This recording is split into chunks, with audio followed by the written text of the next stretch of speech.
छत्रपतींनी थोपवून घेतलेले मायनाक भंडारी, कवी कुलेश, बहिर्जी एवढ्याच आसामी आता उरल्या. नाईक, रायगड, जंजिरा, कल्याण या भागात तुमचे शेलके खबरगीर दौडते ठेवा. बहिर्जीला आज्ञा मिळाली. ते आपले जाळे कसे पेरायचे याचा बेत आखत निघून गेला. कवीजी, तुम्ही शहजादा अकबराला धोंशाला खलिता धाडून या मोहिमेत त्यास आमच्यासोबत येण्यास लिहा. या निमित्ताने त्याचे खरे खोटेपण साबित होईल. मैदानी कसब पारखता येईल. छत्रपतींनी कुलेशांनाही निरोप दिला. आता सोबतीत मागे राहिलेल्या एकट्या मायनाकाला महाराज हसत म्हणाले, चला भंडारी काका, आपण आज संगतीने थाळा घेऊ.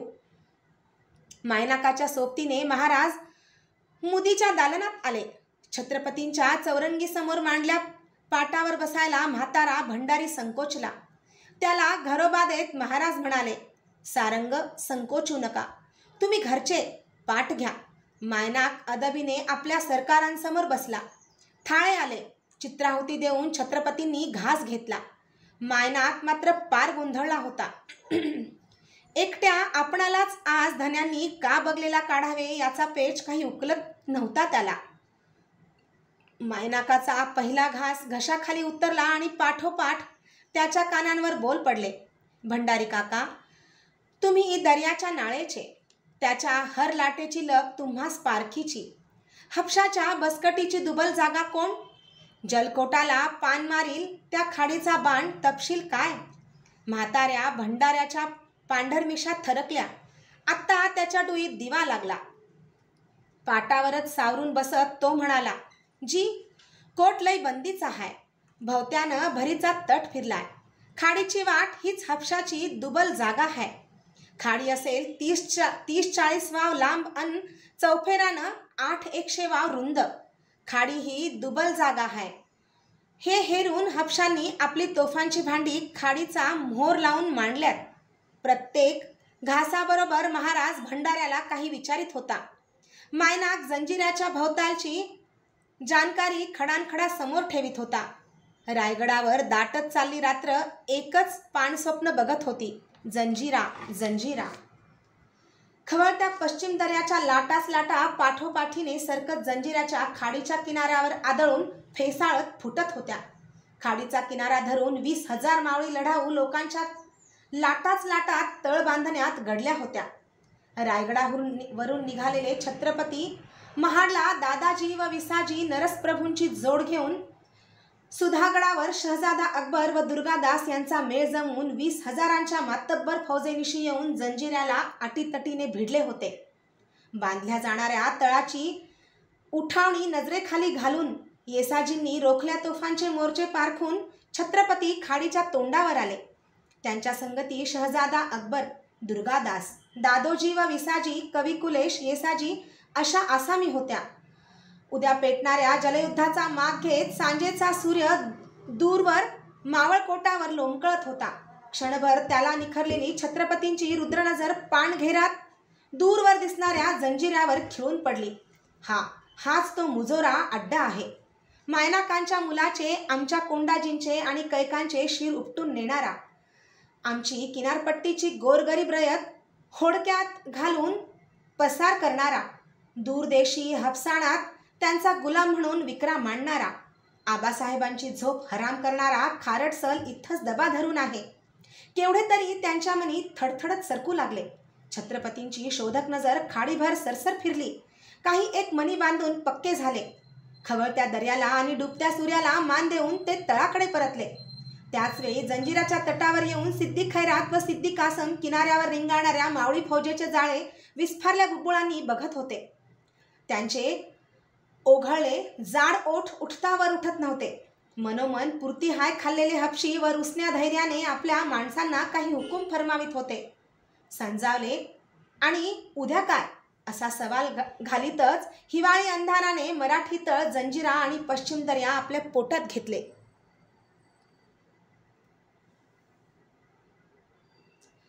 फुटल्या पहाटेला सादवीत मराठी नगारे चौघडे शहाजणे शिंगे यांची कल्लोळती झड उसळली.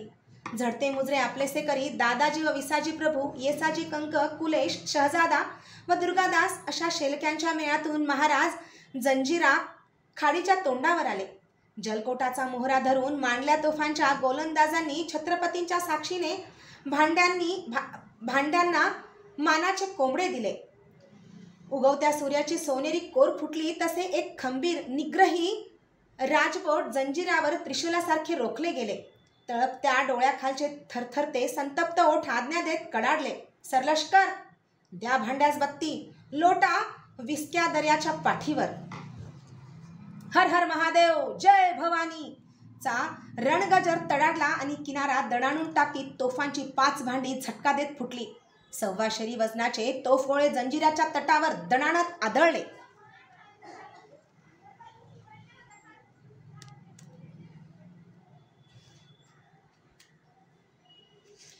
वीस होडक्यांचे तांडे विस्क्यांनी एका मागोमाग एक असे दर्याच्या लाटांवर हिंदकळत पुढे सरसावले. ते पट्टीचे पोहणारे दोरबाज, शिडीबाज, बंदूकबारदार यांनी भरले होते. हुकमाप्रमाणे समुद्रावर कडे करून आलेली मायनाक, दौलत खान, अंगारे यांची लढाऊ गलबते जंजिरा जवळ करण्यासाठी झेपावली. दिमतीला अरबांची आरमारी फळीही बगला धरून सुटली. पेटले. एक कुचमलेले पाणभांडण निकराने पेटले. सावध सिद्ध्याने याकुत खानाच्या मोगली गलबतांचा समुद्रावर थोपा केला. खाडीतून हपशी खलाशी भरलेली होडकी फेकली. जंजिरावरच्या तोफातून सुटलेले गोळे किनाऱ्याजवळ येऊन आदळू लागले. दिवस चढू लागला तशा मराठी तोफा चवताळून आगच आग पाखडू लागल्या. छत्रपती जातीने गोलंदाजांना चेतावणी देत होते. थकले गोलंदाज हटवून तवाने भांड्यांना भिडवीत होते. रानचित्त्यासारखे खाडीच्या तोंडावर भिरभिरत होडक्यांचे तांडे दर्यावर लोटीत होते. जंजिऱ्यावरून येऊन आदळणाऱ्या गोळ्यांनी फेकलेल्या पाण्याच्या झपकाऱ्यात महाराज शहजादा भिजून चिंब झाले. मध्यान्ह चढली तशा तोफा थांबल्या. तळाला थाळ्याचा हुकूम मिळाला. मोठ्या उत्सुकतेने छत्रपती खाडीला डोळे लावून उभे होते. पाण्याच्या तळपत्या लाटांवरून काही काळे ठिपके त्यांना हिंदोळत येताना दिसले. ती उलटी झाली होडकी होती, रिकामी. काही मराठी, काही हपशी. पाठोपाठ काही घायाळ झाले. धारकरी पाण्यावर हात मारीत किनाऱ्याला कसेबसे येऊन थडकले. त्यांच्या अंगावरचा जखमा खाऱ्या पाण्याने चरचरत होत्या. तळावरचा लढाऊ लोक त्यांना खांद्यावरून वाहून उपचारासाठी राहुट्यांना नेत होता. थाळ्याचे भान नसलेले छत्रपती जातीने जखमींची विचारपूस करीत राहुट्यातून फिरून आले. सिद्धी कडव्या झुंजीला तयार झाला आहे हे त्यांना कळून चुकले. दिवसभर आताशीचे गाडे तोफा ठेचून रिकामे झाले. पाण्यावर लोटलेली होडकी काही मध्येच खाडीच्या उदरात गडप झाली. काही या किनाऱ्याला, काही जंजिराच्या तटाला पालथी होत भिडली. तोफांनी जंजिराच्या तटाचे टवके उडवून सिद्ध्याला जरब बसवली. दोन्ही बाजूंचे कित्येक धारकरी पाण्यात गडप झाले. दिवस मावळला. पुरा मराठी तळ जागा होता. जंजिऱ्यावर हत्यारी हपशी हशम डोळ्यात तेल घालून नंग्यात तेगी पेलून तटभर फिरत होते. मध्ये असंख्य जीवांचा बळी घेतलेले खाडी लईवर गरजत घुमत होते. दुसरा, तिसरा, चौथा असे 12 दिवस सतत मराठी तोफांची दणदणीत गोळामार जंजिऱ्यावर गरगरत आदळत राहिली. भेदरलेले समुद्र पक्षी खाडीचा परिसर सोडून दूर गेले. जंजिऱ्याचा तट आता पार उद्ध्वस्त झाला होता. किनारपट्टीच्या टोपीकर, फिरंगी, वखारींनी तर मुंबई, सुरत, गोवा अशा आपल्या बड्या दरबारांना खलिते धाडले. सिद्धी खैरतची आता खैर नाही. राजा शंभू जंजिरा दर्यात डुबवल्याखेरीज माघारी परतत नाही. मराठी तळावर जखमींची संख्या वाढत होती. पाण्यावरून तरंगत आल्या वीरप्रेतांना आगीनगाडा दिला जात होता. जंजिरा आता एकाच जबर धडकेचा धनी होता. समुद्रावर मराठी हपशी गलबते चवताळून एकमेकांना आग ओकत झोंबत होती. धोका दिसताच दूर हटत होती, पुन्हा भिडत होती. 15वा दिवस फटफटून उठला. नेहमीसारखे बख्तरधारी छत्रपती शहजाद्यासह शामियान्या बाहेर पडले. आज त्यांची चर्या मात्र वेगळी दिसत होती, स्वतःत डुबल्यासारखी. रात्रभर त्यांच्या डोळ्यास डोळा जमला नव्हता. शेलक्यांसह ते खाडीच्या तोंडावर आले. बगलेला उभ्या असलेल्या निवडीच्या मावळी धारकऱ्यांनी त्यांना रिवाजी मुजरा दिला. धन्याची आज्ञा होताच ते मागचे सर्व मागे टाकून होडक्यात चढणार होते. त्या सर्वांवर छत्रपतींची जिम्मेदार नजर एकदा फिरली. दादाजी, दर्याची ओहट केव्हापासून घरते? केव्हापासून धरते? छत्रपतींनी सवाल टाकला. सवाल गोंधळात टाकणारा होता. कालपासूनच ओहोटीला सुरुवात झाली महाराज, दादाजी उत्तरले. जगदंब. भोवतीचे सरदार ज्याच्याशी झुंज मांडली तो प्रत्यक्ष हपशी. कशाचेच भान नसल्यागत महाराज आता फक्त खाडीलाच निरखू लागले. दोरखंडांनी आवरून धरली होडक्यांची विस्की लाटांवर डुचमळत होती. एक धारदार नजर खाडीच्या पाळामुळांचा माग घेत स्थिरावली होती. त्यामागचे सेनापती मन विचारात गेले होते. महाराज, गडी सोडायचा हुकूम व्हावा, येसाजी कंक अदबीने म्हणाले.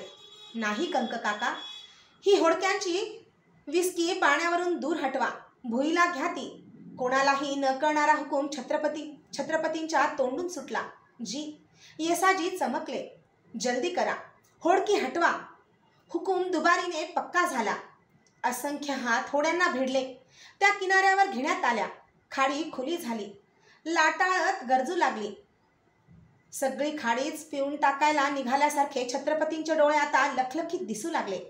आपल्याच विचारात त्यांनी खाडीचा पुरा काठ धरून एक सरसरता फेर टाकला. फरफटल्यासारखे दादाजी, विसाजी, येसाजी आपल्या धन्यामागून धावले. ते पार गोंधळून गेले होते. स्वामी, हे असे आकरीत दिसताहेत, करताहेत ते का? कोणालाही काही उमगत नव्हते.